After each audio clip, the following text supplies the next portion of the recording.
이것이 죄라는 거죠. 자, 죄가 우리가 살인하고 시기하고 미워하고 질투하고 뭐 때려주고 폭행하고, 이게 우리 죄라고 생각하는데 가장 큰 죄는 뭐라고요?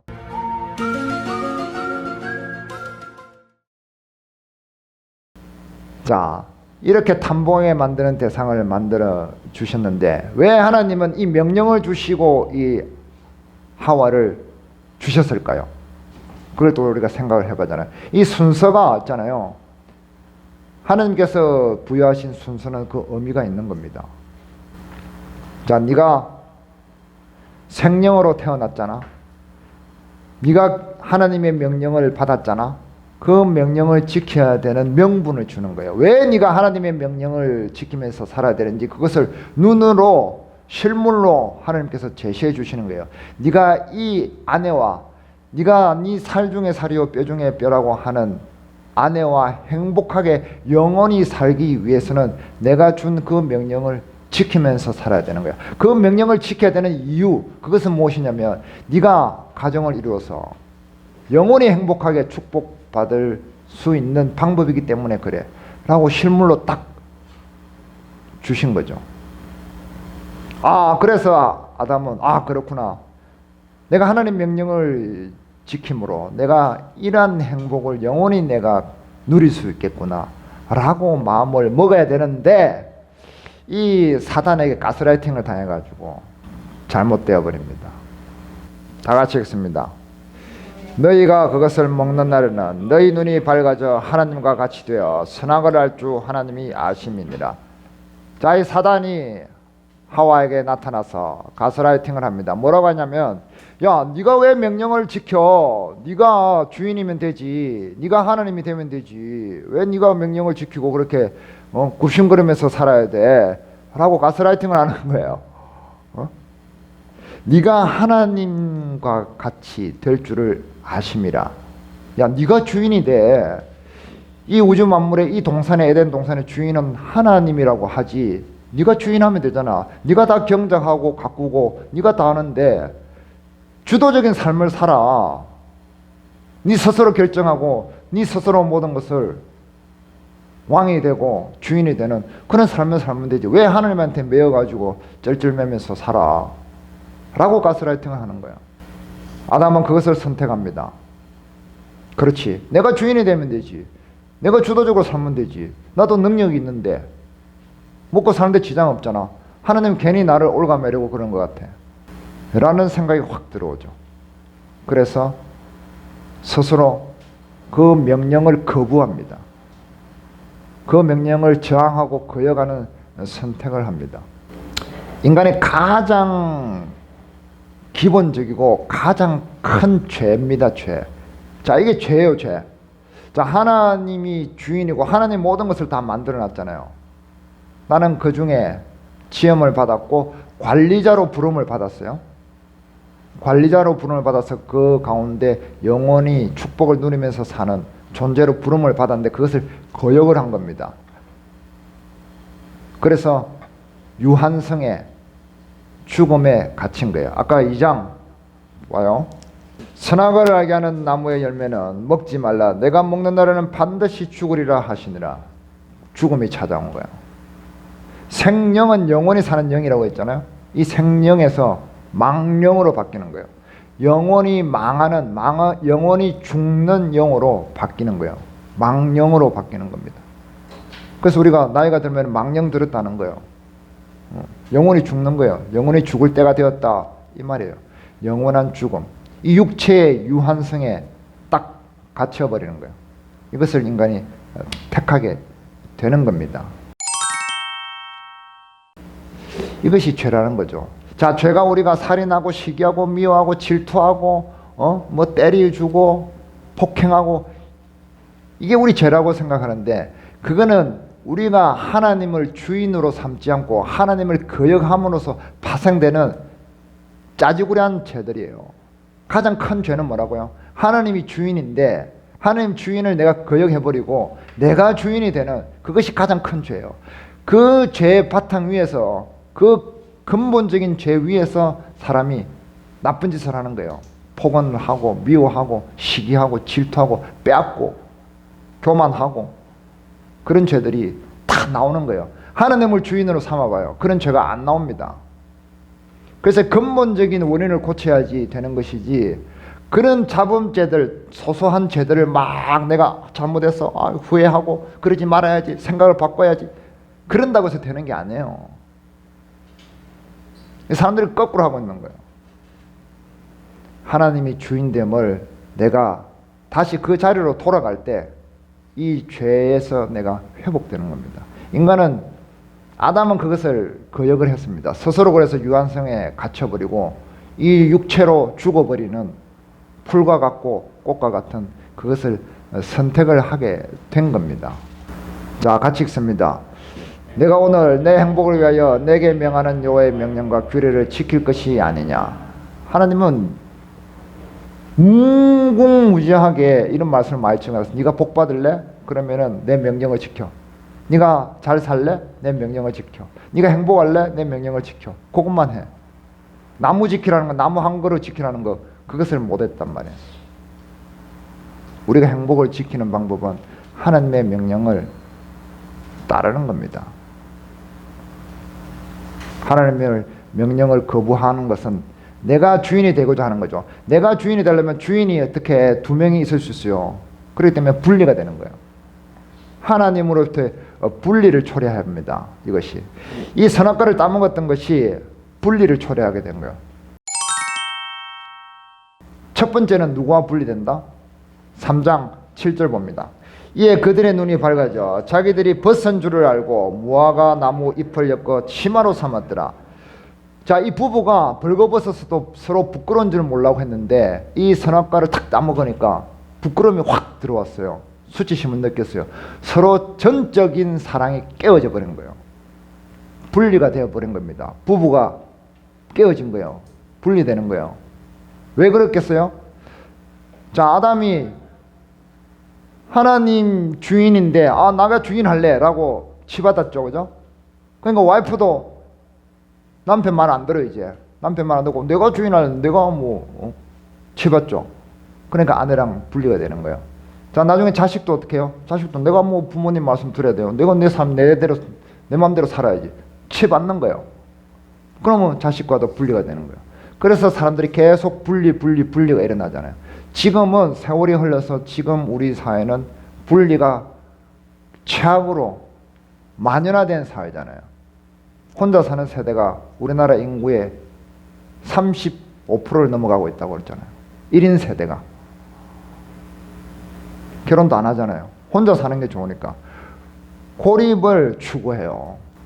고립을 추구하는 시대가 되어버린 겁니다.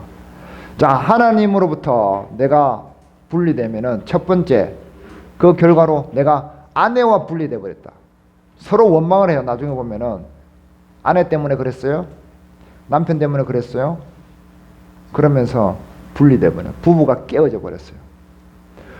부부랑 더 잘 살기 위해서 하나님으로부터 분리를 시도했는데, 도전했는데 아내랑 깨어져 버린 거예요. 우리 인간의 행복은 내가 잘 살기 위해서 하나님부터 멀어지죠. 절대 진정한 행복이 올 수 없다는 것을 이야기합니다. 분리를 초대했어요. 그 다음에 또 뭐야? 3장 8절 봅니다. 8절 다 같이 읽습니다. 그들이 그날 바람이 불 때 동산에 거니시는 여호와 하나님의 소리를 듣고 아담과 그의 아내가 여호와 하나님의 낯을 피하여 동산나무 사이에 숨은지라. 하나님의 낯을 피했습니다. 하나님으로부터 분리가 되었어요. 그래서 나무 사이에 숨어버렸습니다. 자, 이게 하타라는 단어가 히브리어로 하타라는 건데 관역에서 벗어나다라는 뜻이에요. 이게 뭐냐면 이게 죄라는 뜻입니다. 죄가 히브리어로 하타입니다. 하타인데 관역에서 벗어나다 이 말이에요. 그러니까 하나님으로부터 벗어나 버리는 상태를 죄라고 한단 말이에요. 죄의 뿌리가 그렇단 말이에요. 근본이 그렇단 말이에요. 뭐라고요? 하타. 이런 말은 외워야 됩니다. 하타. 이 방향이 어디로 향하고 있어요? 바깥으로 가죠. 자꾸 우리는 하나님으로부터 도망가려고 하는 거예요. 벗어나려고 하는 거예요. 내가 주인이 되기 위해서. 그게 죄라는 거예요. 거기에서부터 하나님부터 분리가 되는 순간에 우리는 뭐가 왔다? 불행이 온 거예요. 불안감이 오고 두려움이 온 거예요. 분리가 되는 거예요. 결국 하나님부터 분리됨으로써 온 우리의 감정이 무엇이냐면 두려움이에요. 자, 3장 10절 다 같이 읽습니다. 이르되 내가 동산에서 하나님의 소리를 듣고 내가 벗었으므로 두려워하여 숨었나이다. 사람에게 첫 번째 온 감정, 부정적인 감정은 두려움이에요. 왜냐하면 이 두려움이 왜 있어요? 죽음을 이제 감지했기 때문에 그래요. 생명이었는데 망령이 됐기 때문에 내가 참으로 죽을 것이다라고 하나님께서 말씀했죠. 그죠? 정령 죽으리라 하니까 그 죽음이 찾아온 거예요. 이제 망령을 내가 직감하게 된 겁니다. 영원히 살 생명이 있는데 영원히 죽을 영혼이 된 거예요. 그렇기 때문에 두려움이 온 거예요. 두려움의 기저에는 뭐가 있다? 죽음이 있는 거예요. 죽음. 죽지 않으면 사람이 두려워할 이유가 없어요. 그건 조금 불편할 뿐이지, 안 그래요? 근데 다 죽음에 대한 두려움이 있기 때문에 난리가 나는 겁니다. 자, 연세대에 이 뇌신경계의 이 권위자 김주환 교수라는 분이 있어요. 이분이 이런 말을 했어요. 사람의 감정은 여러 가지가 있다고 여태까지는 인정을 했는데 감정은 하나밖에 없다고요.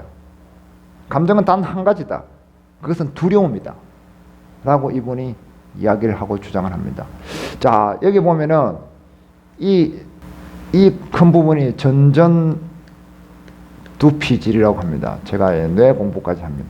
이것을 편도체라고 해요. 목사는 오만 공부 다 해야 돼요. 이 전전두피질이 우리 인간의 네트워크를 담당을 해요.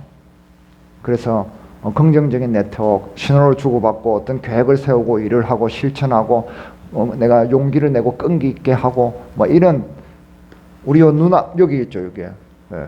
이게 발달이 돼야 돼요. 발달이 돼야 사람이 안정감을 가져요. 근데 이 편도체는 빨간 건 뭐냐면 이것은 감정을 담당을 해요. 이 편도체가 확 커져버리면 이게 짜부러들잖아요. 이 전전두피질이. 그러면 사람이 불안한 상태가 되는 거예요. 이 편도체에서 이 감정을 담당하는데 이 편도체가 활성화가 되면 코르티솔, 아드레날린 이런 그 스트레스 호르몬이 나온다고 그래요. 그래서 이 감정은 두려움밖에 없는데 이 두려움에서 이 편도체가 활성화되는 것이 커지는 것이 두려움이라는 거예요. 이 두려움에서 분노, 화냄, 짜증, 걱정, 근심 이런 부정적인 감정이 다 나온다는 거예요. 그래서 짜증을 잘 내는 사람은 두려움이 많기 때문에 짜증을 잘 낸다는 거예요. 화를 잘 내는 사람도 자기가 불안하기 때문에 뭔가 겁이 많기 때문에 화를 잘 낸다는 거예요. 추적에서 들어가 보면 그렇다는 거예요.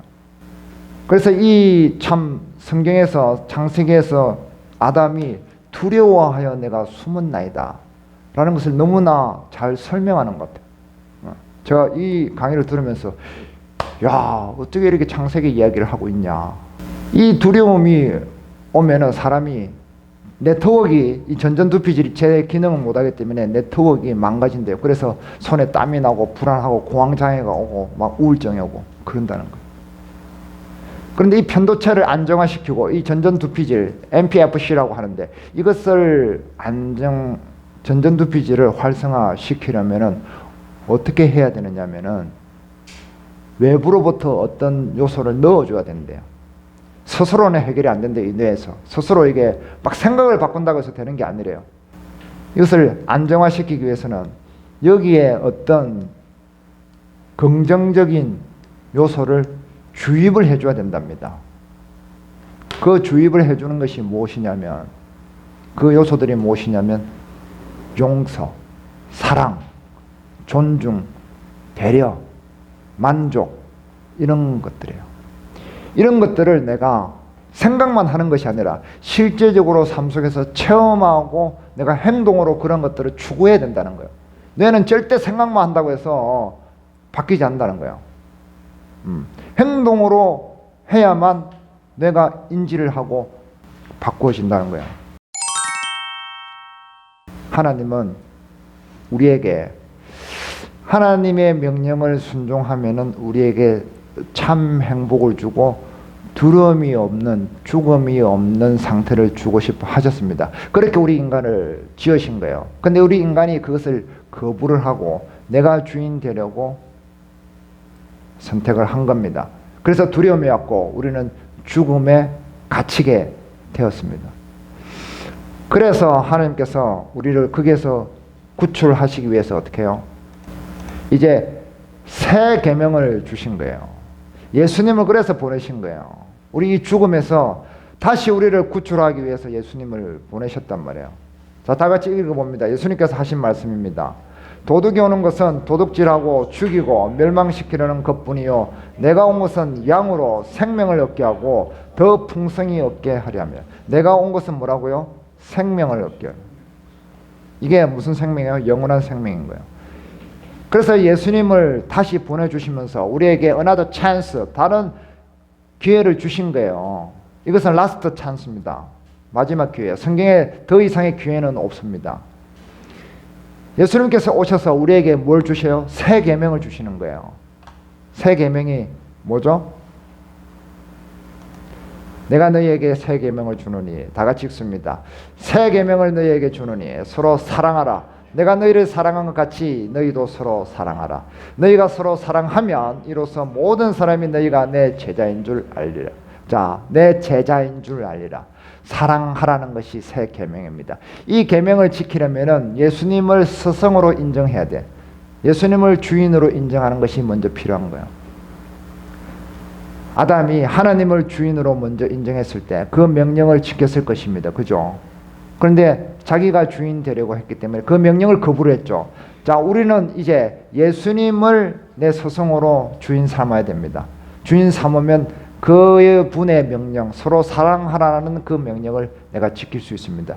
이 사랑이, 우리가 사랑의 행동을 할 때 어떻게 해요? 두려움은 사라지는 거예요. 죽음에서 해방되는 겁니다. 그래서 어때요? 영원한 행복을 찾을 수가 있게 되는 거예요. 영원한 행복을 소유하게 되는 겁니다. 생명의 상태로 되돌아오게 되는 거예요. 그게 부활인 거예요. 우리가 죽음의 상태에서 이제 부활의 상태로, 생명의 상태로 되찾아지는 겁니다. 우리 위치가. 그럴 때 안정적인 행복을 우리가 소유하게 되는 거예요. 우리 행복에 안정감이 오는 겁니다. 여기에 대해서 관심이 있으십니까? 관심 있죠? 관심 있으니까 이거 왔잖아요. 관심 있다면 헌신하라. 어떤 기업의 CEO가 그랬어요. 당신이 성공하고 싶은데 관심이 있느냐? 그러면 헌신하라. 헌신하지 않는데 관심이 있다면 당신은 얼마 못 가서 잘 안 되는 핑계거리를 수두룩 나열해 놓을 것이다 라고 얘기했어요. 당신이 관심이 있다는 것을 증명하는 것은 당신의 헌신이다 라고 했어요. 우리가 예수님에 대해서, 하나님에 대해서, 영원한 축복에 대해서 관심이 있습니까? 그럼 거기에 대해서 헌신해야 됩니다. 헌신은 뭘 얘기해요? 막 교회 가서 뭐 봉사하고 열심히 하고 그런 헌신이 아니라 하나님의 생명에 대해서 내가 관심을 가지고 지속적으로 문을 두드리고 노크하는 태도, 삶의 방식, 하나님을 주인으로 인정하고 하나님을 예배하는 나의 삶의 방식, 행동 방식, 그리고 인간에게 대해서는, 사람에게 대해서는 내가 사랑하는 삶의 방식, 그것을 계속 추구하는 거죠. 그 삶의 방식을 내 베이스에 깔아놓고 살아가는 것을 이야기합니다. 그것을 헌신이라고 하는 거예요. 교회 나가서 뭐 헌금 내고 뭐 열심히 봉사하고 그것을 이야기하는 것이 아닙니다. 그것은 세부적인 2차적인 문제예요. 가장 큰 헌신은 하나님을 주인으로 예배하고 사람을 사랑하고 이웃을 사랑하고 그런 삶의 태도를 가지고 추구해 보란 말이에요. 그쪽으로 두드려 보란 말이에요. 그러면은 우리는 다시 안정적인 행복을 소유하게 된다고 말씀드리는 겁니다.